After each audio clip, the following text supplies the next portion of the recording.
Breaking News Kompas TV beralih topik. Saat ini kami dapat informasi adanya operasi tangkap tangan di lingkungan Mahkamah Agung. Kami belum mengetahui pasti terkait kasus apa, namun saat ini di ujung telepon sudah bergabung bersama kami pelaksana tugas juru bicara Komisi Pemberantasan Korupsi Ali Fikri. Selamat siang, Bung Ali. Selamat siang, Mas Radi. Ya, Bung Ali Fikri, kami ingin mengkonfirmasi apakah betul ada giat operasi tangkap tangan di lingkungan Mahkamah Agung? Jadi begini, Mas Radi, jadi ini bukan kegiatan tangkap tangan yang dilakukan hari ini ya, tetapi memang kami hari ini mengumumkan proses penyidikan baru begitu ya. Baik. Dari pengembangan lebih lanjut tangkap tangan beberapa waktu yang lalu. Sebelumnya kan kami telah menetapkan 10 orang sebagai tersangka ya, satu diantaranya kan SD selaku Hakim Agung. Nah, di dalam perkembangannya kemudian KPK menemukan fakta-fakta hukum baru, termasuk kemudian ketercukupan alat bukti begitu ya, setidaknya 2 alat bukti yang telah kami miliki, sehingga hari ini kami sampaikan tadi perkembangan proses penyidikan baru dan telah menetapkan beberapa pihak sebagai tersangka baru ya di dalam proses penyidikan yang sedang kami lakukan ini, begitu Mas Redi. Ya, artinya ini bukan OTT, kami konfirmasi ulang, merupakan pengembangan penyidikan dan ini tersangka yang saat ini ditetapkan adalah pengembangan dari penyidikan dari OTT sebelumnya, begitu ya Bung Ali ya? Iya betul, jadi dari proses OTT sebelumnya kemudian kami menemukan fakta-fakta baru begitu ya, sehingga kami lakukan proses penyidikan baru dengan menetapkan pihak-pihak lain sebagai tersangka begitu. Baik. Yang ditetapkan sebagai tersangka ini perannya apa dan apa jabatannya di Mahkamah Agung, Bung Ali Fikri? Iya, memang secara resmi kami belum mengumumkan ya siapa saja yang telah kami tetapkan sebagai tersangka dalam proses penyidikan, karena saat ini kami masih terus kumpulkan alat bukti ya. Tetapi satu di antaranya kami mengkonfirmasi betul Hakim Agung begitu ya di Mahkamah Agung, dan di antaranya nanti kami akan umumkan secara resmi siapa pihak-pihak dimaksud setelah proses penyidikan ini cukup. Kami juga nanti akan sampaikan konstruksi perkaranya secara utuh dan lengkap, termasuk pasal-pasalnya ya, siapa berbuat apa begitu, dan kemudian pasal-pasalnya. Tentu kami akan sampaikan segera nanti setelah tim penyidik menganalisis dan mengumpulkan alat bukti serta kemudian menyatakan bahwa penyidikan ini cukup. Kami akan umumkan kepada masyarakat setelahnya begitu ya. Tetapi tentu setiap perkembangannya nanti kami juga akan selalu informasikan kepada masyarakat ya, karena memang di dalam kerja-kerja KPK kami selalu sampaikan, misalnya hari ini kami mengumumkan pihak-pihak yang dipanggil sebagai saksi begitu ya. Kami melakukan penggeledahan di beberapa lokasi sebelumnya di Mahkamah Agung, ada di ruang Sekretaris Mahkamah Agung dan juga di ruang kerja Hakim Agung begitu ya. Nah, dari hasil-hasil itulah yang kemudian kami analisis dan kemudian KPK kembali menetapkan pihak-pihak sebagai tersangka dalam dugaan pemberian dan penerimaan suap di Mahkamah Agung. Tentu ini berbeda dengan perkara sebelumnya ya, yang merupakan tangkap tangan dengan tersangka SD dan 9 orang lainnya. Ya, kami saat itu kan menetapkan 10 orang. Yang ini kemudian kami menemukan fakta baru begitu. Ternyata kemudian ada dugaan pemberian dan penerimaan oleh pihak lain begitu. Baik, ini kami konfirmasi ulang. Jadi tidak sebenarnya tidak ada kaitannya dengan OTT Sudrajat Jimniati sebelumnya ya Bung Ali, namun ini fakta baru yang dikembangkan dari kasus suap yang sebelumnya, begitu ya Bung Ali ya? Betul. Jadi menemukan fakta-fakta baru dari kegiatan tangkap tangan yang telah kami lakukan sebelumnya, begitu. Ya, informasinya inisial GS betul Bung Ali? Mengenai nama pihak yang telah ditetapkan sebagai tersangka, Mas Redi, sesuai dengan kebijakan KPK tentu nanti kami sampaikan pada saatnya ya. Tetapi sebagai clue-nya betul kami mengkonfirmasi satu diantaranya adalah Hakim Agung gitu ya di Mahkamah. Salah satunya betul Hakim Agung begitu ya? Iya betul di Mahkamah. Namun nanti secara lengkap akan diinformasikan oleh KPK lebih lanjut. Kapan itu kira-kira Bung Ali KPK secara resmi akan merilis tersangka baru ini? Ya, tentu segera setelah nanti ketika tim penyidik KPK menyatakan bahwa penyidikan ini cukup begitu ya, pengumpulan alat bukti, kemudian saksi-saksi dan kemudian proses-proses di dalam persiapan pemberkasan sudah siap begitu ya. Kami sih berharap tidak terlalu lama ya, karena ini kan fakta-fakta ini sebelumnya kami sudah melakukan banyak pemeriksaan saksi-saksi dalam perkara dengan tersangka SD begitu. Informasi yang bisa saya tanyakan juga ke Anda, Bung Ali, apakah saat ini tersangka baru ini yang Anda katakan Hakim Agung itu tadi masih dalam proses penyidikan, proses pemeriksaan atau sudah ditahan? Eh, yang bersangkutan pernah dipanggil sebagai saksi dalam perkara Oh, untuk oke. Pak SD ya, tetapi belum dilakukan proses upaya paksa penahanan terhadap Oke. para tersangka yang baru ini. Nanti pengumumannya sebagai kebijakan KPK itu kan pada saat upaya paksa dimaksud ya, penahanan ataupun penangkapan, kemudian juga penyidikan dinyatakan cukup, kemudian kami sampaikan kepada publik masyarakat dan penyidikan tentu terus berjalan karena ini kan untuk perkara suap pada hakim itu ketentuan di dalam undang-undang ini dibutuhkan atau waktu yang dibutuhkan itu bisa sampai mencapai 4 bulan sehingga memang prosesnya panjang begitu ya. Dari seluruh itulah kemudian kesempatan kami untuk terus mengembangkan segala informasi dan data dalam proses penyidikan perkara dari hasil tangkap tangan sebelumnya itu. Ya, Anda mengatakan sebelumnya status tersangka baru ini adalah saksi begitu dan sekarang jadi Ya. tersangka. Artinya ada peran yang mencolok fakta baru yang ditemukan oleh KPK. Perannya sebagai apa dalam kasus ini, Bung Ali? Iya, kalau kemudian dugaannya adalah suap, tentu ada pemberi dan ada penerimaan, begitu Baik. ya. Kalau kemudian terkait dengan hakim, tentu ada dugaan terkait dengan transaksi perkara, begitu kan. Oke. Itu yang terus nanti kami akan lengkapi alat buktinya. Sekali lagi pada saatnya nanti pasti kami akan umumkan pihak-pihak sebagai tersangka termasuk konstruksi dan pasal-pasalnya, begitu. Tapi perkaranya sama dengan perkara yang dihadapi atau ditangani oleh Sudrajat Dimyati sebelumnya, Bung Ali? Iya, secara modus dan proses penanganan perkara itu kan memang sebenarnya kan bisnis proses penanganan perkara kan sama ya. Ya. Tetapi kan kemudian ada peran, ada kemudian objek begitu kan. Nah ini kan berbeda, makanya kemudian kami sebut di awal kan proses penyidikan baru begitu kan. Jadi bukan pengembangan dari perkara-perkara yang sudah 10 tersangka itu. Tetapi ditemukan fakta-fakta baru ketika KPK melakukan proses penyidikan dari 10 orang tersangka itu begitu. Ya, berbicara peran dalam kasus suap ada penyuap, ada juga yang disuap begitu. Tapi belum Betul. bisa diungkap ya sekarang, Bung Ali, perannya ini penyuap atau yang disuap gitu. Tapi tentunya Ya, sepertinya yang betul. disuap gitu ya. Betul, Mas Reddy. Karena Ya. saatnya nanti pasti kami akan sampaikan ya peran dari pihak-pihak yang kami tetapkan sebagai tersangka, termasuk jabatannya di Mahkamah Agung tentunya begitu. Nilai suapnya berapa, Bung Ali? Nah, termasuk itu sudah Termasuk itu juga. perkara yang sedang kami lengkapi ya. Yang pasti jumlahnya ya kalau kemarin di dalam tangkap tangan kan sampai miliaran rupiah ya. Ya. Ini terus kami kembangkan gitu. Miliaran rupiah dikembangkan bisa jadi nilainya akan bertambah begitu, Bung Ali? Iya, kemungkinan besar dari fakta-fakta dan informasi awal yang kami peroleh dari proses penyidikan ini jumlahnya kemudian bertambah dari sebelumnya ya, dari perkara sebelumnya yang merupakan tangkap tangan tadi itu. Tapi proses pengembangan akan berhenti di sini atau terus masih dilakukan oleh KPK dalam kasus ini? KPK selalu tidak pernah berhenti dalam satu titik, Mas Reddy, Oke. ketika proses penyidikan. Kami terus kembangkan segala informasi dan data. Oleh karena itu, kami selalu sampaikan peran masyarakat di sini menjadi penting ya.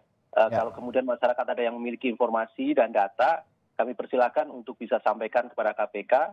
Kanal-kanal untuk itu sangat banyak, baik itu bisa call center 198, email dan sebagainya disampaikan kepada kami. Pasti kami nanti analisis dan tindak lanjuti ya, yang berkenaan dengan perkara yang sedang kami lakukan proses penyidikan di Mahkamah Agung ini.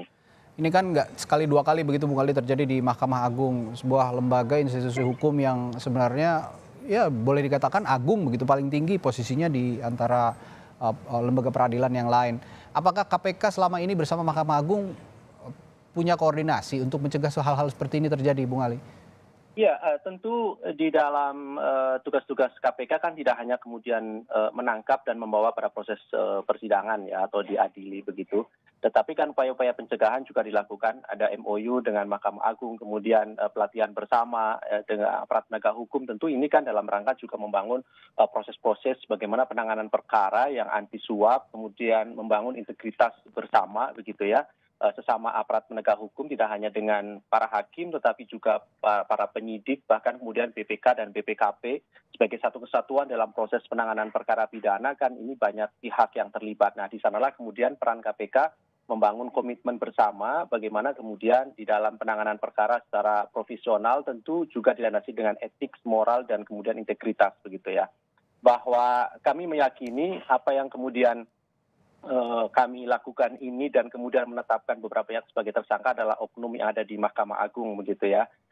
Dan kami juga berharap tentu Mahkamah Agung tetap mendukung upaya-upaya yang terus dilakukan oleh KPK ini, dan juga berharap Mahkamah Agung juga terus berbenah dengan adanya kejadian ini, karena tentu terjadinya korupsi kan salah satu diantaranya ada kelemahan sistem begitu ya, tata kelolanya begitu. Dalam hal ini kalau kemudian dugaannya adalah penanganan perkara di Mahkamah Agung, tentu tata kelola perkara misalnya seperti itu yang harus kemudian juga dilakukan perbaikan. Pembangunan sumber daya manusia, terutama kemudian moral, etik, integritas tentu juga harus dilakukan, karena kita tahu bahwa keadilan pada ujung dan muaranya kan ada di Mahkamah Agung. Bagaimana kemudian kita semua sebagai pencari keadilan, kalau kemudian para pengadil ini diduga juga kemudian ikut korupsi yang kemudian kami lakukan proses penyidikan yang ini, tentu kan memprihatinkan kita bersama begitu ya.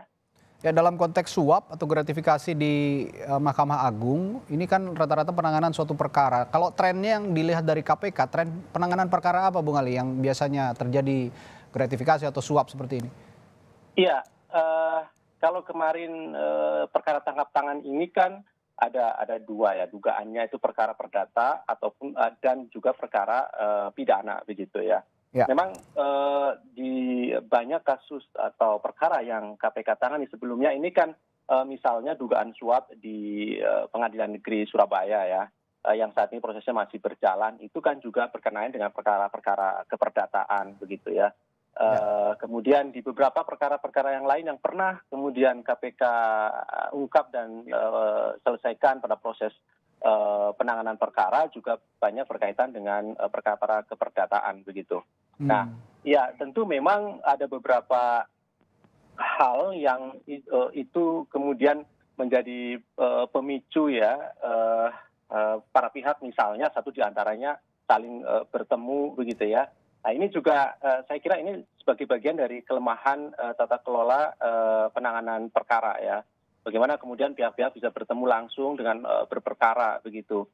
Di dalam hal ini misalnya baik itu di kepanitraannya ataupun kan staf-staf. Kemarin kan banyak staf ya.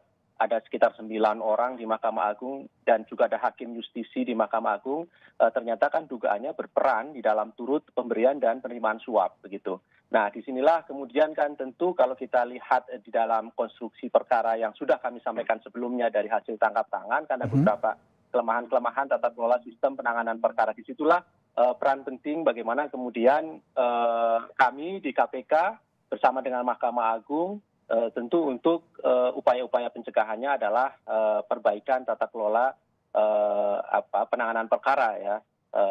Karena memang modus di dalam penanganan perkara oleh Mahkamah Agung sesungguhnya kan sama ya, klasik semacam itu. Ada transaksional antara para pihak yang berperkara. Kalau konteks pidana ya apakah antara jaksa, antara penasihat hukum, hakim dan panitera kan begitu ya. Kalau perkara perdata kan memang kemudian terjadi antara para pihak penggugat ataupun tergugat dan kemudian hakim serta panitera. Ya sebenarnya kan di wilayah-wilayah itu saja yang sering kemudian terjadi dalam konteks korupsi di dunia peradilan. Ya, baik. Jadi dari Bung Ali belum dapat identitas nih ya, GS apa benar atau bukan tersangkanya? Yang pasti kami konfirmasi betul salah satunya Hakim Agung. Hakim Agung ya. Iya, nama tapi yang pasti dan nanti perannya tentu kami sampaikan pada kesempatan yang lain. Bisa ditegaskan kembali KPK akan merilis ini kapan, Bung Ali?